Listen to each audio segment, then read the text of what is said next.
He certainly wants to terrify the international community and make them bend the knee. We've seen the old world dying this week, but we have also seen a glimpse of the new one that is waiting to be born. In a world of great power rivalry, countries in between have a choice. The middle powers must act together because if we're not at the table, we're on the menu. He is the dominant figure of our time, but I think what you're now seeing is everyone else saying, how can we escape from this domination? And the answer is for people to come together. And I think there is some hope to be taken from that.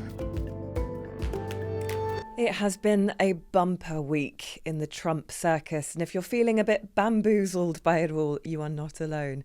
Joining me to make sense of things is Jonathan Freedland. Thanks for being with us, Johnny. It's great to have you. So, it has been a pretty staggering week, hasn't it? We've had Davos, the World Economic Forum at Davos, totally dominated by the Trump circus. We've had Greenland, the threat of Greenland, which then receded. We've had the board of peace in Gaza. We've had new threats to NATO. He's now turning his attention back to Ukraine. What a week. It's what Donald Trump loves, the attention economy in which he is the global dominant player. He just loves it, being the centre of attention. Davos was ideal for him.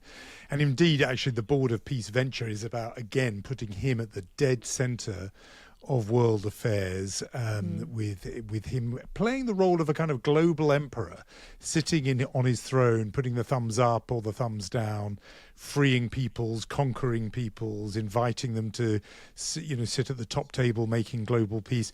It's great power politics, but really great ego politics with him as the number one in all respects.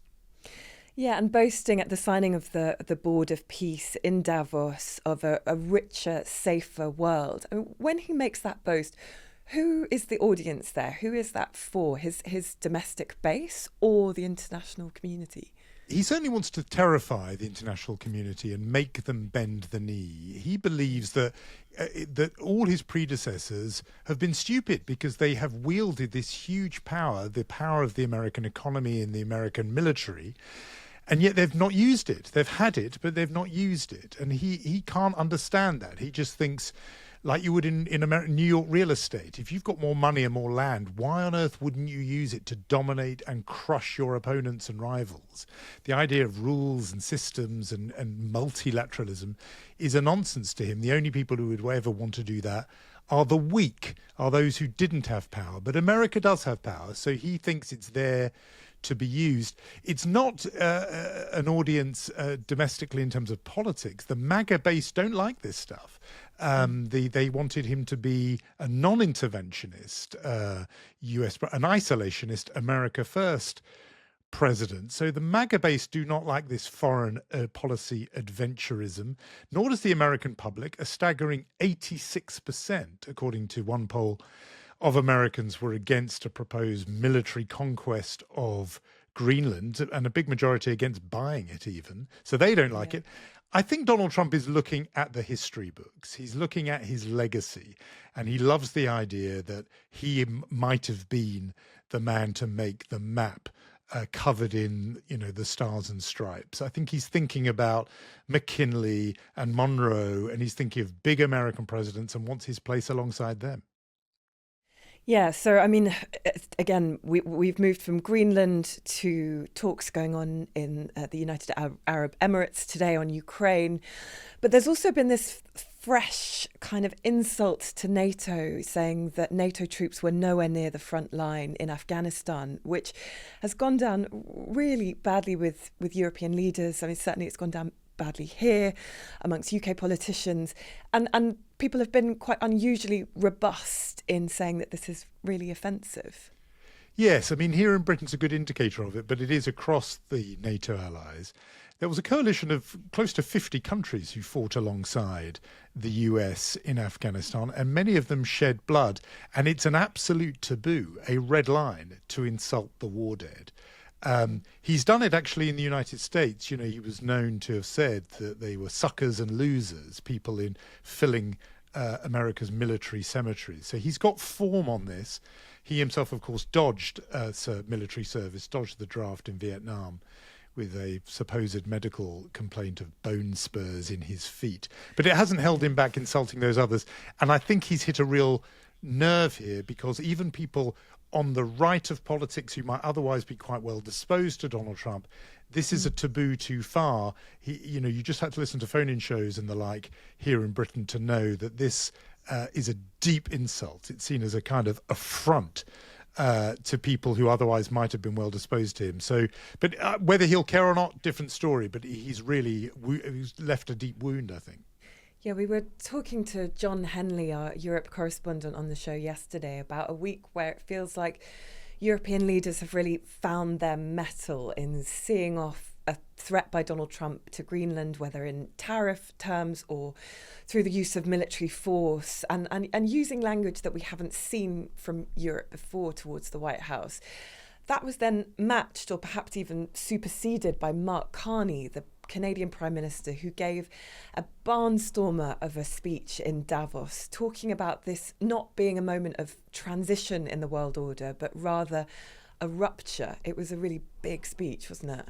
Yeah, I thought it was a hugely significant speech, come to be seen as the defining text of this period. I mean, I've just written a column that argues that we've seen the old world dying this week, but we have also seen the beginnings, a glimpse of the new one that is waiting to be born. So far, Mark Carney has advocated or sketched that out more clearly than anyone.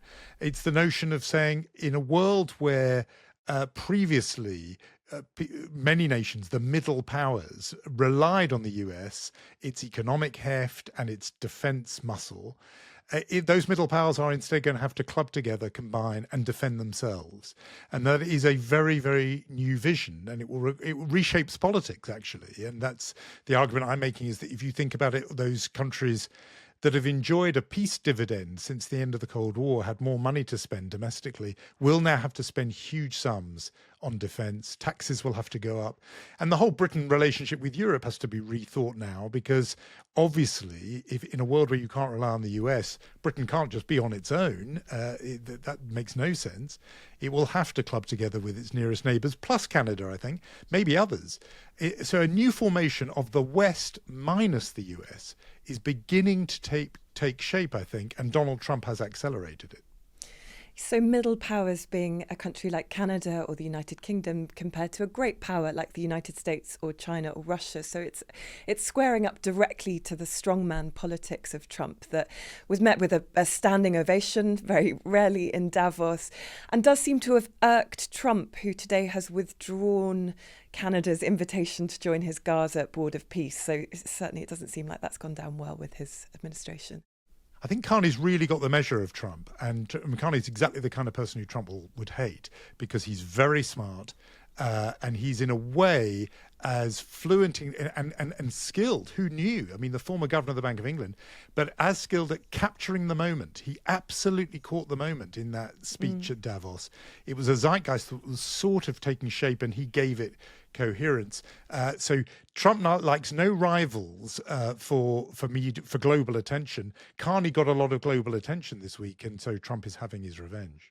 And Johnny, you had a fascinating conversation on our sister podcast, Politics Weekly America, about the phrase coined by a journalist for The Atlantic magazine, Trump exhaustion syndrome. I wonder how you yourself are coping with such a syndrome. Yeah, and it's been a long decade. He is obviously the dominant figure of this era. If you think about the news events of this year, so far it's just been a month.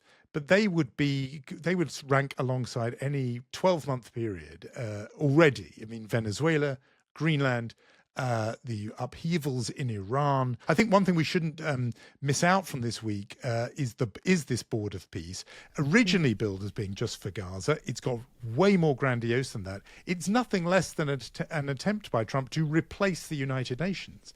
I mean, it's an attempt to supplant the entire international architecture and replace it with a kind of Mar-a-Lago-style members club where he sits permanently in the chair. It's not the president of the United States, it's specifically him, threatening in a way to stay there even after he's left or his term has expired, and he can designate his successor, as if it's some dynastic global empire. So that's just all part of this too. He is the dominant figure of our time. But I think what you're now seeing is everyone else saying, how can we escape from this domination and being domineered? And the answer is for people to come together. And I think there is some hope to be taken from that. Yeah. Thank you so much, Johnny. Thank you.